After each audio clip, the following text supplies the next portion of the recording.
नमस्कार। इस वीडियो में हम 4 मई 2025 को ग्रुप डी 70% की जो एग्जाम हुई थी उसमें एओएम एग्जाम के टेक्निकल सेक्शन में पूछे गए 4 इम्पोर्टेंट फुल फॉर्म्स के बारे में जानेंगे। तो अंत तक इस वीडियो में जरूर बने रहें। तो सबसे पहला फुल फॉर्म पूछा गया था, what is the full form of HABD? इसका सही उत्तर है hot axle box detection.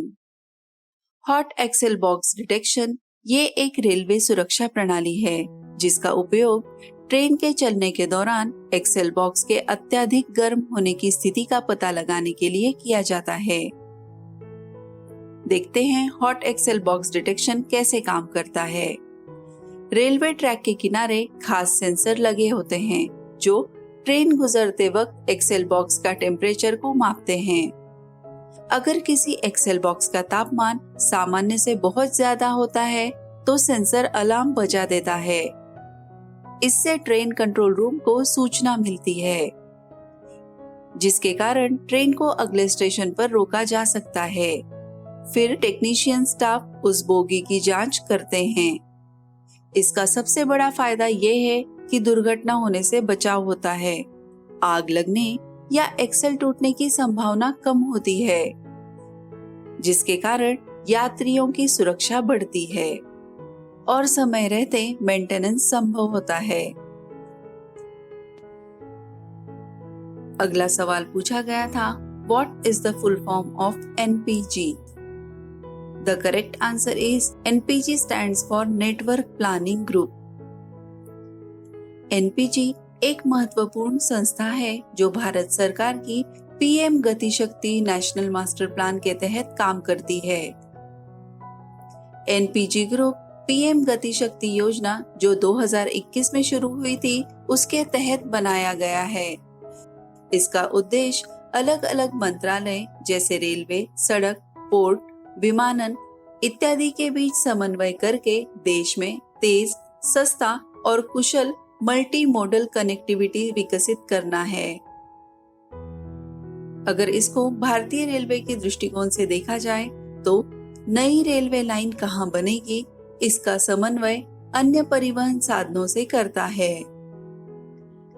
Freight corridors और पैसेंजर ट्रेन के लिए अवसंरचना योजना तैयार करता है, योजनाओं को डुप्लीकेशन से बचाता है और संसाधनों का सही उपयोग सुनिश्चित करता है। NPG में GIS आधारित राष्ट्रीय मास्टर प्लान पोर्टल पर सभी मंत्रालय डेटा साझा करते हैं। NPG उन परियोजनाओं को मंजूरी देता है जो लॉजिस्टिक में सुधार करें और संपूर्ण नेटवर्क की दक्षता बढ़ाएं। यदि कोई नया औद्योगिक क्षेत्र बन रहा है तो NPG यह देखेगा कि वहां तक रेलवे, सड़क और पोर्ट की संपूर्ण और समन्वित पहुंच हो। फ्रेट कॉरिडोर्स और पैसेंजर ट्रेन के लिए NPG इंफ्रास्ट्रक्चर प्लानिंग करता है। What does BOLT stands for? सही उत्तर है BOLT stands for Build, Own, Lease, Transfer। एक सार्वजनिक निजी भागीदारी मॉडल है जिसका उपयोग विशेष रूप से बुनियादी ढांचा परियोजनाओं में किया जाता है। बिल्ड यानी निर्माण निजी कंपनी परियोजना जैसे रेलवे स्टेशन, वेयरहाउस, ट्रैक्स आदि का निर्माण करती है। ओन यानी स्वामित्व निर्माण के बाद कुछ समय तक उस संपत्ति का मालिकाना हक निजी कंपनी के पास रहता है। लीज यानी उसे पट्टे पर देना, कंपनी उस इंफ्रास्ट्रक्चर को सरकार जैसे भारतीय रेल को लीज पर देती है और तय समय तक उससे किराया या रिटर्न पाती है और फिर उसका ट्रांसफर यानी हस्तांतरण करती है। लीज की अवधि पूरी होने के बाद वह संपत्ति सरकार को हस्तांतरित कर दी जाती है।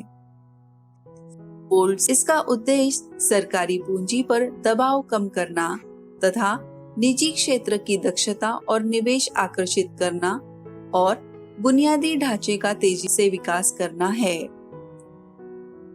रेलवे ने कुछ माल गोदामों या कंटेनर टर्मिनल्स का निर्माण बोल्ट मॉडल से कराया है, जहां निजी निवेशक ने निर्माण किया और फिर रेलवे को लीज पर दिया।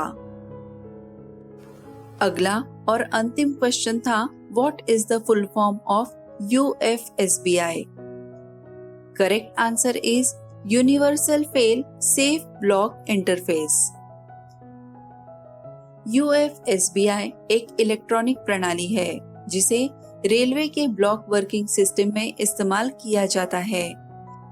इसका मुख्य कार्य ब्लॉक इंस्ट्रूमेंट्स के साथ इंटरफेस करना और सिग्नल डेटा को एक स्टेशन से दूसरे स्टेशन तक सेफ एंड रिलायबल तरीके से ट्रांसमिट करना है। इसकी कुछ मुख्य विशेषताएं हैं। Fail safe operation. UFSBI को इस तरह से डिजाइन किया गया है कि यदि सिस्टम में कोई फॉल्ट या फेल्यूर हो जाए तो ये अनसेफ सिग्नल ट्रांसमिशन को रोक देता है, यानी ट्रेन सेफ्टी को किसी भी कीमत पर कॉम्प्रोमाइज नहीं किया जाता है। Data transmission. ये सिस्टम ब्लॉक इंस्ट्रूमेंट से डेटा लेता है और उसे दूसरे एंड पर डिजिटली भेजता है।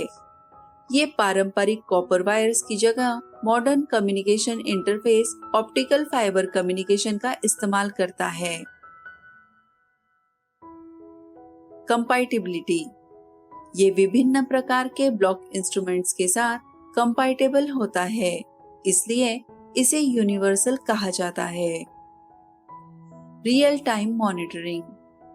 UFSBI रियल टाइम में ब्लॉक सेक्शंस की स्थिति क्लियर या ऑक्यूपाइड है इसकी जानकारी देता है, जिससे ट्रेन ऑपरेशंस ज्यादा सुरक्षित और इफिशिएंट हो जाते हैं। रिडंडेंसी और रिलायबिलिटी। सिस्टम में अक्सर dual processor, redundant power supply और वॉचडॉग टाइमर्स जैसे फीचर्स होते हैं, जिससे इसकी विश्वसनीयता बढ़ती है। UFSBI का उपयोग करने से ट्रेन कोलिजन से सुरक्षा मिलती है। दो ट्रेनों को एक ही ब्लॉक सेक्शन में प्रवेश करने से रोकने के लिए यह सिस्टम क्रिटिकल है। UFSBI की विश्वसनीयता उच्च है। तो इस तरह से इस वीडियो में हमने 4 इम्पोर्टेंट कंसेप्ट्स देखी जो कि नायर की एग्जाम में पूछी गई थी। इसी तरह के और जानकारीपूर्ण वीडियोस के लिए हमारे चैनल को सब्सक्राइब करें और ये वीडियो ज्यादा से ज्यादा अपने व्हाट्सएप ग्रुप्स में शेयर करें। धन्यवाद।